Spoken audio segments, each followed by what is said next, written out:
Hi everybody, it's Mrinterface again with a tutorial on how to build your own TopreTesters. Like this. This is my own homemade TopreTester. Okay, I've got a bunch of them here. Why do I do this? Why do I make TopreTesters? Well, I wanted to find a way to have the Topre experience closer to the, let's say, the common household, because Topre is a very expensive brand in keyboard world. They typically cost, these keyboards they make typically cost about $250–300. It's the same in euros. I don't know why that is, but anyway, it's a lot of money. So when I first started with my keyboard stuff, 60 sent me. 60 is a member, was then a member of Geek Hack, and now also a member, well, an administrator of the authority. He sent me a Topre keychain, an official one, and I really like that. So, well, I couldn't do anything more with the Topre keychain, so I decided to send it around for everybody to try. That process was that try before you buy process was started when I first sent that little Topre keychain around, and sadly it got lost. I don't know why or how, but anyway, I lost my Topre keychain, so I couldn't send it around anymore. So then I decided to make my own. And in this video, I'm going to show you how you can build your own Topre keychain. You need some skills and some tools, and it's all going to be explained to you. Yeah, let's get started. Yo, it's me. I'm gonna explain to you how I make these TopreTesters. First, the ingredients and the tools you need. The ingredients, well, this one I just made is the bottom part of a Topre switch, the Topre rubber, keycap, screws, like this. They are with a cross, I don't know how they are called in English, but it's a cross screw. That sounds funny. It's 1.4 millimeters diameter and 8 millimeters in length. I got these from a hobby shop somewhere in Germany, so this is in German. They are not cheap, as you can see. You need the spring that's inside there. It does not have any function for tactility, only for the electrical functionality. It's in there. Did I have everything? Yes. The tools. You need to have a really good screwdriver, because in order for these bits to get them in properly, you need to exert a lot of force. And if you don't have a proper screwdriver, you'll ruin the head of your screw. I found that out after many tries, and it's magnetic. It's also nice, not at the moment because it's messing up my video. Well, this is from, what's this? Vera. Okay, I really like these. Actually, I have a bunch of them like this. It's not a commercial video, but these are just excellent for stuff like this. Okay, then we move to the to the big part tool. What you see here is a drill. I tried it with a manual drill. That doesn't work at all. You need to have a stable position for these drill holes to get in properly. The bit you see here, the drill, is 1.2 millimeters.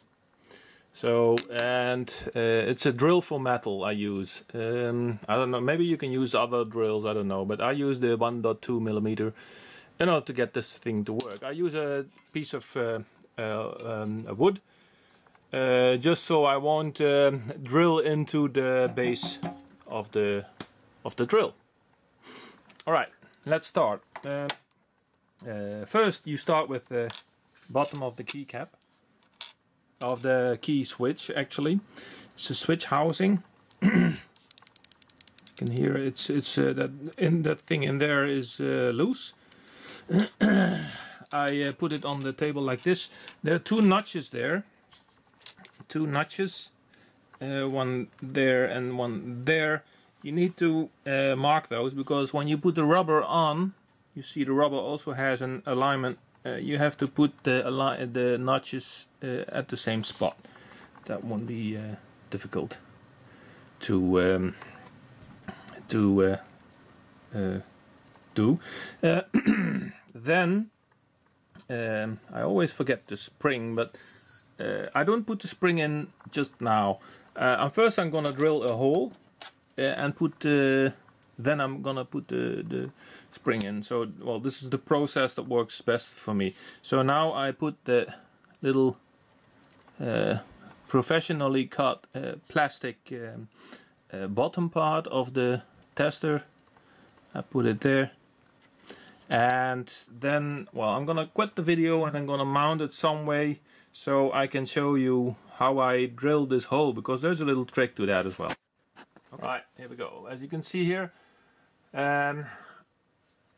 here's the drill with a piece of wood. You can see here is the part I just assembled, and I'm gonna look for a opening in the switch. I don't think you can see. There are two openings in the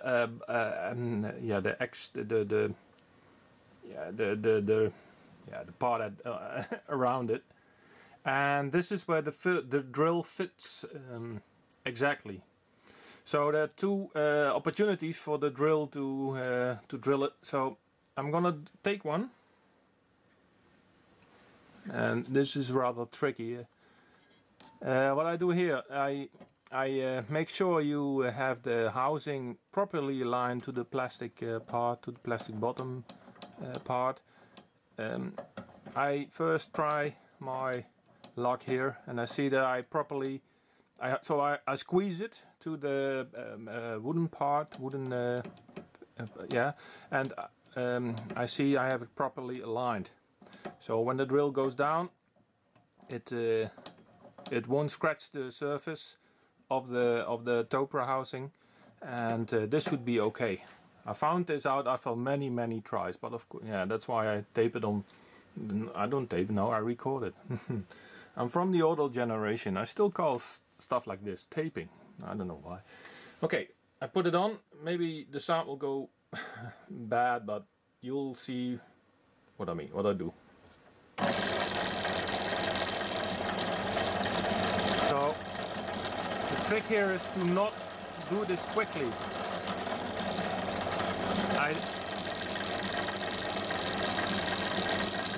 So what I did here is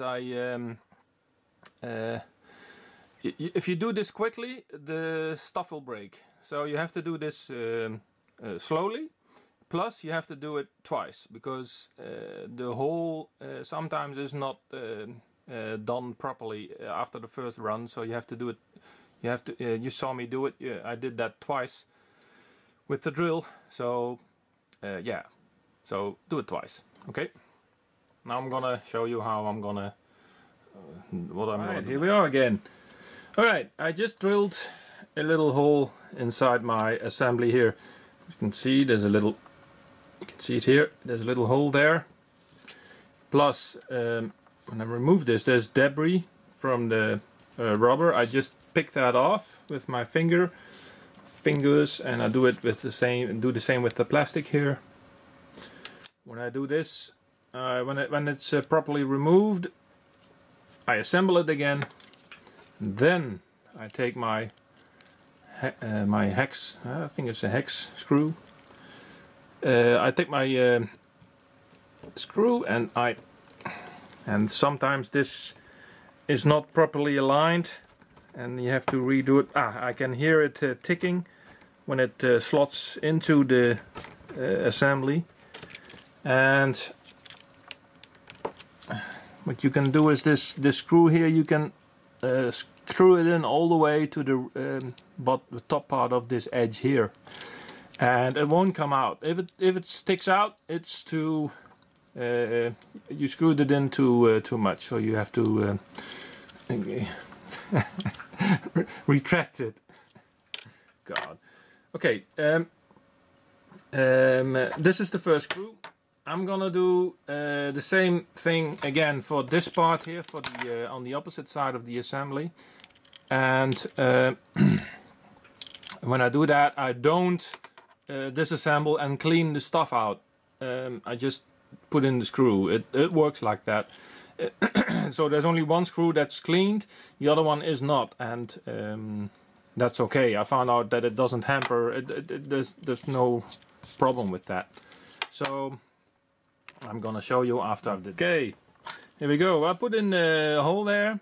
As you can see, it's I tried to get as much stuff that's left out of it. Get my little screw and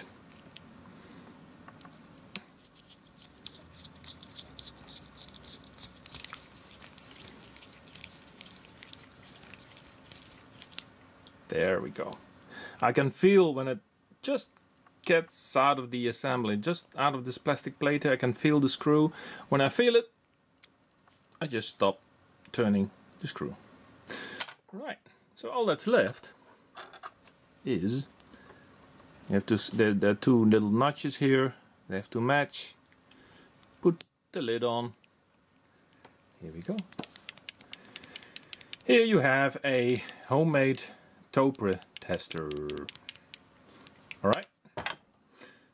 Hope you liked the video. And of course, I forgot to put in the spring. I told you I did that a lot of times. I just forget it in the flow of things. What you do is here you have the assembly. Put the spring in. Then you turn your first screw inside.